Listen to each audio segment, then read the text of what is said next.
디폴트 옵션 혹시 들어보신 적 있으세요? 기사에서 뭐 이제 한다고 본 것 같아요. 작년 7월 12일쯤에 본격적으로 이제 IRP 계좌에서는 디폴트 상품을 의무적으로 선택하게 바뀌었거든요. 네. 네, 그렇게 도입이 되면서 퇴직금 받은 거 IRP 계좌에서 방치하지 말고 뭘로라도 좀 운영을 하라라는 취지에서 네. 이게 도입이 됐습니다. 되게 좋은 거인 것 같네요. 좋을까요? 그런데 아마 제프도 이거를 선택했을 수 있는데 본인이 선택하셨나요? 아니요. 그러면은 아마 계속 문자가 올 거예요. 네. 그런데 만약에 내가 그 디폴트 상품이 뭘로 구성되어 있는지를 잘 모르는 상황이기도 하고, 만약에 그리고 제프가 지금까지 공부를 안 하셨다라고 하면은 그거 뭔지도 모를 거거든요. 열어보면은. 네. 그래서 오늘은 한번 디폴트 상품이 이게 정말 좋을지, 이걸 이대로 놔둬도 될지, 내가 그냥 나의 소중한 은퇴 자금을 이런 디폴트 상품에다가 방치해도 될지 오늘 한번 알아보도록 하겠습니다.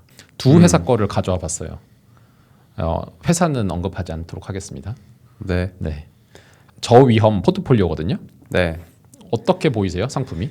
매우 낮은 위험이라고 써 있네요. 초저위험형 구성되어 있는 상품들이 보면은 정기예금이잖아요. 정기예금은 5천만 원만 안 나오면은 원금이 다 환수가 되기 때문에 네. 거의 위험이 없다라고 생각을 하면 되는 상품들인 거죠. 그렇죠. 네. 그리고 이제 보장 이율을 봐야 되거든요. 3.1%, 2.95%. 제가 이제 오늘 날짜 기준으로 조회를 해보면은 3.6%가 가능하거든요. 네. 이제 저위험 상품을 보여드리는 거예요. 3.6%. 그러니까 3.6%면은 지금 여기 디폴트 상품이 3.1%랑 2.95%라고 했잖아요. 평균적으로 1년에 받을 수 있는 이율이 3.025거든요. 근데 내가 조금만 관심을 갖고 가입할 수 있는 상품의 그냥 운용 지시만 100%로만 해놓는다 하더라도 3.6%의 이자를 받을 수 있어요. 내가 디폴트로 상품을 방치했을 경우에 손실이 얼마가 뜨죠? 0.5%가 그렇죠. 되네요. 근데 이게 0.5%가 30년 쌓이고 나면은 거의 이게 한 15% 나올 거예요. 한 15% 조금 더 이상. 그러니까 손실을 계속 보는 거죠. 좀 당황스러운 게 네. 디폴트 상품이 진짜 돈을 안 굴려서 잘 무지하고 잘 모르니까 알아보기 사실 되게 부담스럽잖아요. 저희가 그쵸. 공부를 많이 해야 되는 것처럼 직장인들, IRP면 직장인들일 것 같은데 돕기 위해서 만들어진 제도라는 생각이 드는데 근데 굳이 디폴트 옵션은 그거보다 더 안 좋은 상품인 거고 관심이 없는 사람한테 최고로 좋은 상품을 제공해 주는 곳은 당연히 없다. 저는 이제 조금 더 위험한 고위험 상품군으로 갔을 때 좀 더 잘 보인다라고 생각을 하거든요. 네. 그거를 한번 이제 이번에 보여드릴게요. 우선은 고위험 상품에서는 두 가지를 꼭 봐야 되거든요. 보수랑 비용. 두 번째는 수익률. 포트폴리오를 짤 때 뭘 먼저 설정을 하라고 하죠? 포트폴리오의 연간 수익 목표? 그쵸. 그게 중요하잖아요. 네. 그래서 온갖 백테스팅도 해보고 몇 프로로 갈지도 고민을 하고 사실 그러는 거잖아요. 네. 근데 이제 보수랑 비용이 높으면은 그 수익률을 깎아먹을 수 있기 때문에 우선은 보수랑 비용이 낮아야 되고 네. 두 번째는 수익률이 이렇게 나오고 있구나를 예측할 수 있어야 되는 거죠. 그럼 여기에서 요번에 지금 보여드리는 첫 번째 고위험 상품에서 보수가 얼마나 나오고 있는지 한번 제프가 확인해 보시겠어요? 0.6%네요. 네, 이게 0.7%. 디폴트 옵션 제일 고위험군에서의 이제 합성 총 보수 비용이 0.68 정도가 나온다라고 써놓은 거고 이제 밑에 가보면은 어떤 상품으로 가입이 되는지가 또 써 있어요. 네. 이제 3등급 높은 위험에 이게 50%가 들어갈 거고 또 다른 거 50%가 들어가는데 하나는 38이죠. 0.38. 하나는 몇 프로죠? 0.99? 네. 엄청 높네. 네. 이거 우리가 보통 보던 ETF에서 볼 수 없는 수치잖아요, 사실. 네. 규모가 지금 50억, 434억. 이게 보면은 사실 높은 게 아니잖아요. 네. 이게 조금 좋은 ETF들 보면은 기본 1000억 단위가 넘어가니까. 네. 그렇게 봤을 때 사실 그렇게 메리트 있는 상품은 아닌 것 같다. 그럼 두 번째 상품 한번 봐볼게요. 보수. 네. 한번 봐보시겠어요? 0.54, 0.93, 0.83. 이게 정말 말이 안 되는 수치인 건데 네. 이거를 저의 포트폴리오를 보여드리면서 네. 한번 보여드릴게요. 이게 지금 제가 구성해 놓은 포트폴리오거든요. 네. 우선은 보수만 보면은 0.07, 0.09 뭐 이렇게 되죠. 네. 지금 앞에 있는 거라고 우선은 엄청 큰 차이죠.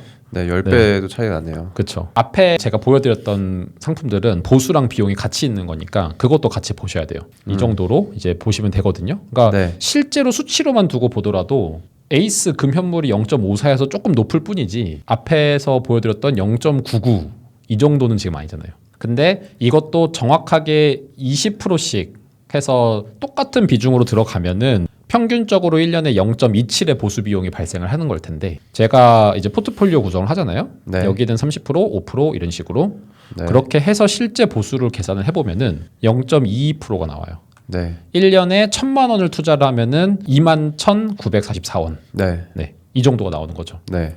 그러면은 제가 앞에 있었던 상품 아까 두 가지 상품으로 구성되어 있던 걸로 보수 비용을 넣어서 계산을 해보면은 똑같이 50%씩 들어가니까 한 상품은 1년에 19,000원, 한 상품은 5만 원 정도 나오죠. 네. 보수 비용이 1년에 1,000만 원 투자 시에 68,000원, 거의 7만 원 가까이 나와요. 이제 보이시나요? 네. 어떤 문제점이 있는지. 제가 만들어 놓은 포트폴리오 비해서 3배 정도가 더 많이 나오는 거고 3배고 차이가 0.47 정도인데 0.47이 30년 쌓이면 몇 프로일까요? 15% 정도. 계산이 빠르네요. 사실 제가 이렇게 계산해놨고요. 네, 맞아요. 15% 정도인데 이게 그냥 단순히 15%인 거지.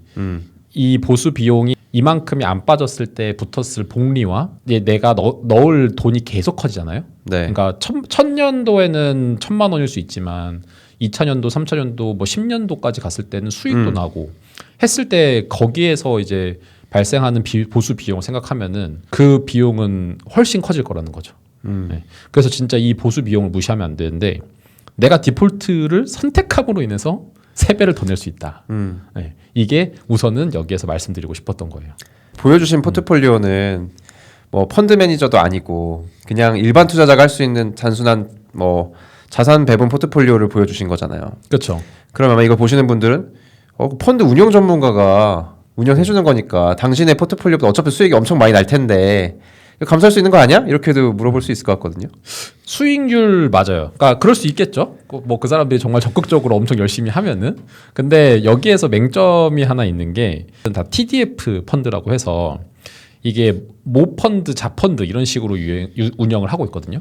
그래서 엄마 펀드가 돈을 모아요. 우선 엄마 펀드가 돈을 모아요. 그 다음에 아들 펀드들한테 돈을 보내줘요. 그 뜻은 뭐냐면 TDF로 돈을 모으고 본인 회사들에 있는 아들 펀드들한테 또 돈을 주는 거죠. 왜냐하면은 지금 우리가 조금만 공부를 해보면은 어느 펀드에다가 어느 ETF에다가 어느 상품에 넣어야 될지는 거의 결정이 되어 있어요. 네.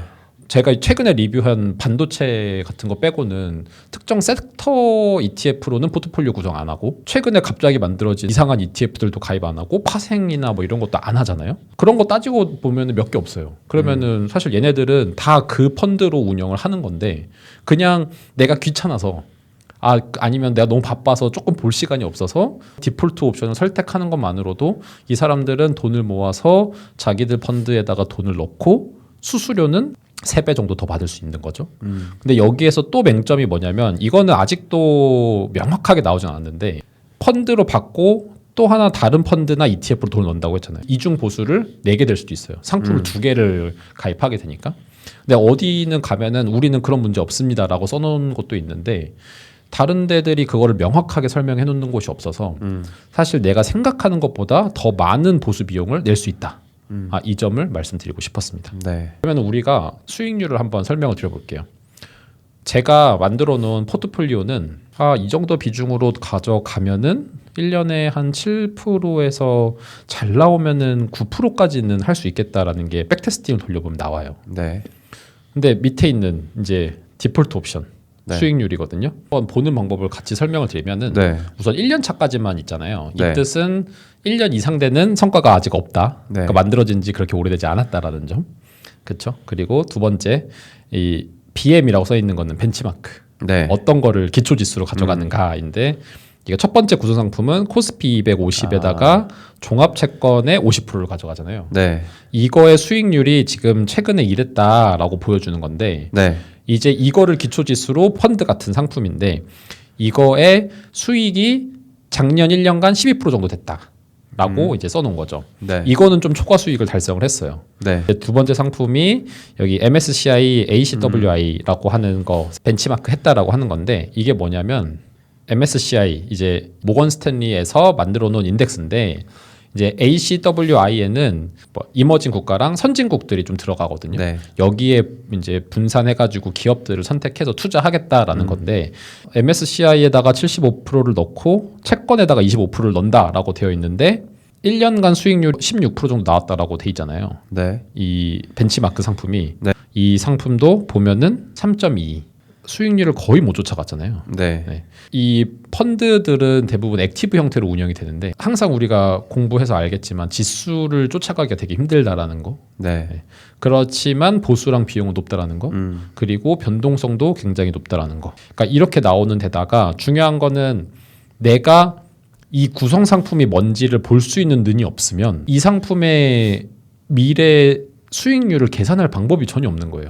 이게 처음에 사실 모르는 사람들 보면 코스피 200이 뭐야? MSCI가 뭐야? 분명 이럴 거거든. 그러면은 저는 그냥 방치를 할 수밖에 없는 상황이 되겠죠. 잘 해주겠지. 그래서 저는 개인적으로 내가 생각하는 수익률을 예측할 수도 없을 뿐만 아니라 내가 7, 8%를 벌어서 0.4%를 비용으로 내는 거 괜찮아라고 할 수 있으면 오케이인데 내가 1, 2% 벌지 3, 4% 벌지도 모르는 상황에서 비용은 막 0.6 막 이렇게 계속 나간다? 이거는 문제가 있을 수 있다라는 거죠. 디폴트 옵션은 전문 지식이 좀 없고 시간도 없는 분들을 위한 상품인 것처럼 이제 들리는데 그렇죠. 상품을 뜯어보니까 엄청 어렵게 느껴져요. 엄청 어렵죠. 네, 일단 구성 종목들이 어떻게 되는지 아직 근처도 못 갔잖아요. 그렇죠. 그리고 어떻게 실제로 운영이 되는지, 뭐 돈은 몇 번을 내는 거지 이것도 사실 뚜렷하지가 않고, 그래서 사실 굉장히 어려운 상품이 돼버렸고, 맞아요. 그럼 반면에 그럼 변동성과 수익률을 봤을 때 그것도 애매하고, 그래서 참 별로네요. 별론데 그냥 가입할 때 우리 그거 해봤잖아요. 뭐 본인의 투자 성향 분석한 다음에 아 이것까지 가입하실 수 있습니다. 안내한 다음에 이거 하면 대충 기대 수익이 몇 프로 나올 거야. 그러니까 기대 수익도 아니죠. 1년간 수익률이 이랬어요. 그러니까 수익률 이랬어요 하면서 이거 12%딱 보여주면 괜찮아 보이니까 가입을 하게 되겠죠. 네. 그런데 그 뒤에 얼마의 보수 비용이 있을지 사실 볼 수 있는 눈이 아니면은, 그러니까 공부를 한 게 아니면은 알 수가 없고 이게 정말로 그 정도의 수익률을 낼 수 있는 상품들로 구성이 되어 있는지도 판단을 할 수 없는 상황이다 보니까 만약에 내가 정말 제대로 투자를 하고 싶다라고 하면은 조금만 공부를 해서 포트폴리오를 만드시는 게 좀 더 낫다. 그게 아니면은 정말 그냥 정기 예금 상품에다가 100% 다 넣으시는 게 그나마 돈을 좀 덜 잃는 길이다. 왜냐하면 여기에는 보수 비용은 없어요.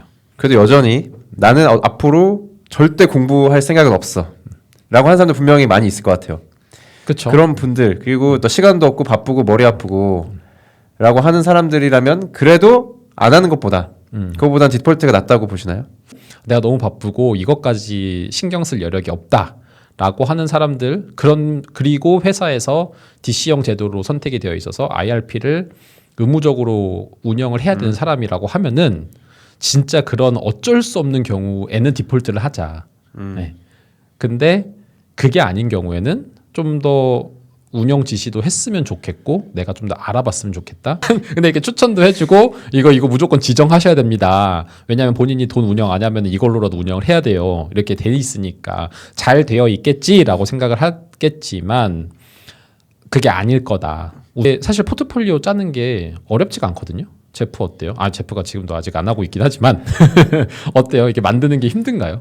아유, 간단하죠. 네, 이게 조금만 알아보면은 덜 복잡한 상품들로 충분히 구성이 되잖아요. 그래서 뭐 운영 지시라고 이렇게 써 있긴 하지만 그게 별건 아니고 이 상품 구매 이렇게 누르는 걸 운영 지시라고 하거든요. 그래서 운영 지시는 꼭 하셨으면 좋겠고 이제 내가 소중하게 번 퇴직금 디폴트 상품이라는 걸로 방치하지 마시고 한 번이라도 더 들어가서 보고 좀 더 좋은 상품들로 운영하셨으면 좋겠다. 네. 이게 오늘 영상의 메시지였습니다. 저희 영상이 유익하셨다면 구독과 좋아요 부탁드립니다. 지호였습니다. 제프였습니다.